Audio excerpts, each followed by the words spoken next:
Зголемувањето на платите за само 3,3% на сегашната плата од месец септември за СОНК е најмалку прифатливо од аспект на процентот на пораст на минималната плата од 12,55%.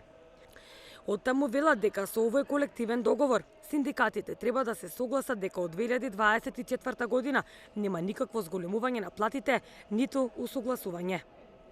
Носењето на новиот општ колективен договор, СОНК изрази соодветни незадоволства и забелешки од причина што немаме усогласување на платите со последниот пораст на минималната плата од 12,55%.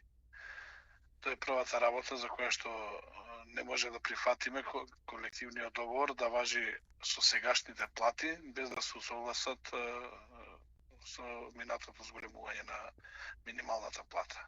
Тоа е едната причина и втората причина е што со овој колективен договор ние синдикатите треба да се согласиме дека во 2024 година ќе нема никакво зголемување на платите, нити усогласување, што значи сите оние инфлаторни фактори кои што ќе намалат платата, реалната плата, ние сами ќе треба да прифатиме дека нема да имаме соодветна надокнада или сатисфакција.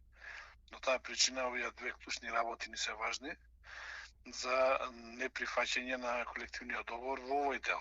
Се разбира, има и добри решенија во колективниот договор кои што идат во прилог на работниците, меѓутоа ова за нас како синдикат, особено во дејност образование, ова за нас е неприфатливо. Неделков вели дека има и добри решенија во колективниот договор кои што се во прилог на работниците, меѓутоа за нив како синдикат е неприфатлив за членовите на СОНК, особено од дејност образование.